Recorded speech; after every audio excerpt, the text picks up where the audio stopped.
think there's a great need for more leadership and management education in the field of humanitarian work. You know, a lot of times we focus so much on making sure that our people have technical skills that we can overlook the management and leadership skills that make all of the other things work. It's really important that people take a time to be trained in leadership and to even observe good and bad leaders in their own personal experience when they're working in the field. My name is Dr. Stephanie Kayden. I'm the Vice Chair and Chief of International Emergency Medicine and Humanitarian Programs at the Department of Emergency Medicine at Brigham and Women's Hospital and Harvard Medical School. And I'm also the Director of the Levine Family Humanitarian Studies Initiative at the Humanitarian Academy at Harvard and the Harvard Humanitarian Initiative. I started working in the humanitarian field in 2004 and had my first deployment to the earthquake in Pakistan in 2005 in the Northwest Frontier Province and Kashmir. I first got into the humanitarian field when I was a fellow of international emergency medicine at Brigham and Women's Hospital. I came to the fellowship with the intention of learning a bit about humanitarian aid and a little bit about improving emergency care worldwide, and with the mentorship of Michael Van Rooyen and Jennifer Leaning, I got quickly into the field and have been in humanitarian aid ever since. Leadership is a skill that can absolutely be learned, whether it's in person from a mentor or even from an online video. It's important to keep in mind at the end of the day that to lead is to serve. You as a leader have to be ready to be there to set the vision, to state the clear goals, and give clear instructions to your team while making sure that you're absorbing all of the opinions and reactions from your team.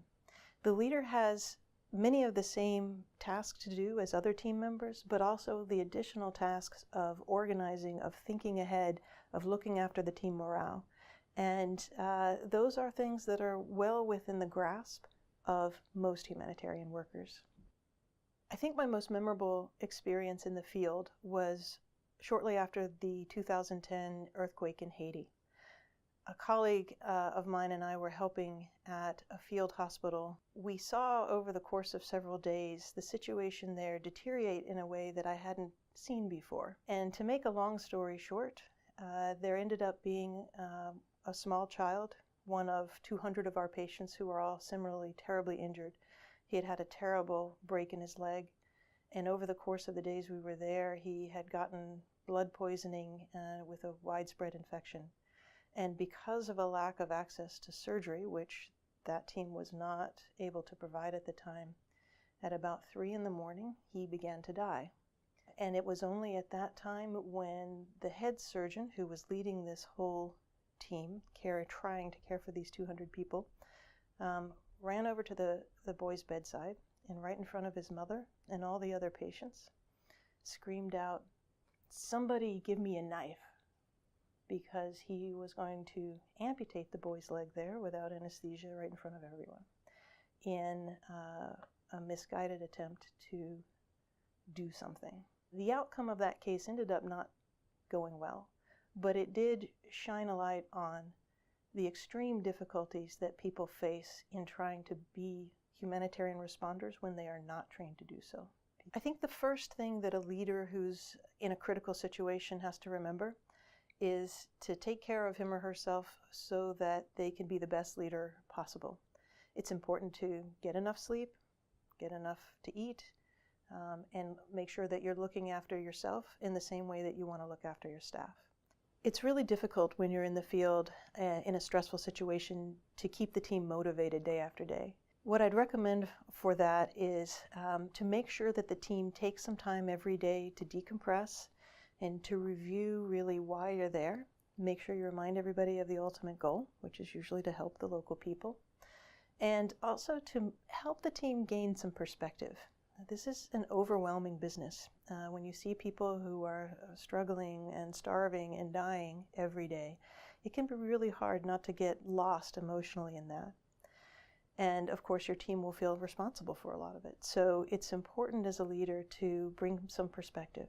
Now, after that, if you've put yourself in the best possible position to make good leadership decisions, you then have to make sure that you are opening the floor to opinions from the staff to the extent that you can.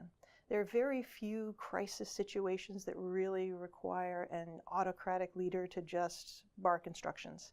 Sometimes those exist, but usually you do have time to collect the opinions of the team and to make sure you understand why people are saying what they're saying before you make your decision. One of the things that I wish someone had told me before my first leadership experience in the field is to communicate and communicate and communicate all the time. When there is a problem with a leader and his or her staff in the field, it's often based on assumptions. So I would encourage people to not make assumptions. Rather, make sure you're constantly communicating with your staff what you expect, what your plans are, and why you're doing the things that you're doing, so that you can make sure that everybody's on the same page and working together. I think another key skill for humanitarian leaders to have is the ability to delegate tasks properly. It's not enough just to tell someone to do something. It's important for them to know exactly what the end point is. What exactly is your goal with some specificity? For example, what exactly do you need to accomplish? When do you need to accomplish it by? And what priority is this task or this ask? Because most of your workers are going to have a lot of things to do, and they need to know where this fits on the priority list. So it's important to give very clear instructions about what you want the end outcome to be, but be a little more flexible in how people arrive at the goal. I think if you are looking over their shoulder and micromanaging how they're doing the work they're doing, that can be disheartening for workers. But if you give them the autonomy, you may find that there's a lot of creativity on your team, and if you've been very specific about the goal, you'll still get what your team needs. There's a big difference between a leader and a manager. As Peter Drucker said, management is doing things right, and leadership is doing the right thing. So a manager is in charge of day-to-day operations, making sure that the T's are crossed and the I's dotted and things are going as well as they can. The leader is the one who sets the vision for the team, who makes sure that everybody knows what the goal is, who seeks opinions from the team when making decisions on behalf of the team. And the two roles are different but complementary. In instructing young leaders, what I often find is that many young people who are new to leadership actually lack some key managerial skills, like how to run a meeting and how to communicate effectively. And I've always found that it's really difficult to be a good leader if you don't have solid management skills. I think the key managerial skills for people to seek out are skills involving how to manage programs, how to delegate work to different members of the team, how to lead meetings in an effective way, and one of my favorites is how to write email in an effective way that gets responses. I think women in all leadership positions, not just in humanitarian work, find themselves with unique challenges when it comes to being a leader. That's something that will eventually change, but until we get there, there are some really practical things that a woman can do to make sure that she's heard and respected as a leader. The first is, as all leaders need to do, make sure that you're always taking the high road and that you serve as a leader with absolute integrity. It's more important for you than it will be for a man. The other thing is to make sure that you make yourself heard in a calm but confident way. Always speak up in meetings when you have something to say. Make sure that your views and those of your team are heard. It's also as simple as when you introduce yourself, always say your first and your last name and make sure that people know who you are. When you arrive for a meeting with a group of people from your team that include men, or maybe people taller than you, or maybe people older than you, you'll find that people automatically look to the tallest, oldest man to seek out the leader. So make sure you beat them to the punch. Step forward, introduce yourself as the leader of your team, and point out to people what all the roles are of the other people that are there with you. And just make sure that very calmly and politely that you are recognized as the leader. It will help you be more effective when it comes time to state your decisions. I think a lot of people find when they get into the field that what they learned in the classroom just is not rolling out the way they thought it would. It's important to remember that by definition, humanitarian response work is always going to be a little chaotic, and it's okay if you see a little chaos, a little dysfunction, and things not being exactly like they told you it was going to be in the classroom. That is part and parcel of being a humanitarian worker. One of the classic things that makes for a poor leader is, I think, the inability to take negative feedback while you're in the field. I once was in the position of evaluating a field program, and the leader of the aid agency team that we were evaluating was a person who had quite a lot of problems taking criticism. Even though our official job there was to evaluate the program, the leader, and the staff, and give that feedback, when the time came to give the feedback, we found that this leader had a big chip on her shoulder, and every tiny thing that we offered as a suggestion was met with an extremely emotional, very loud, very defensive response. Now, it can be hard to hear bad things about yourself, but when you're a leader and someone approaches you, whether it's someone on your team or not, with a bit of negative feedback, it's really important to open your ears at that time. Especially if the person's a team member of yours, you should realize that it's usually very difficult for a team member to come to the leader with some criticism or some negative feedback. And if they have plucked up the courage to do that, it's probably something you need to hear. It doesn't mean that they're right, but there's usually at least a grain of truth in what they say. And they are doing you a great service in giving you a gift by giving you this negative feedback. So try to take it in that vein, because your most important leadership lessons will be learned that way. It's really difficult to navigate a situation in which you strongly disagree with the decisions that a leader is making at a critical time. And I think in reality, sometimes your choices at a time like that will be a bit limited. It's always important, though, for everyone who is part of the followership of a leader to know that it is their responsibility to speak up in an appropriate way and make sure that the leader is hearing the various opinions on the team, especially if there's some disagreement.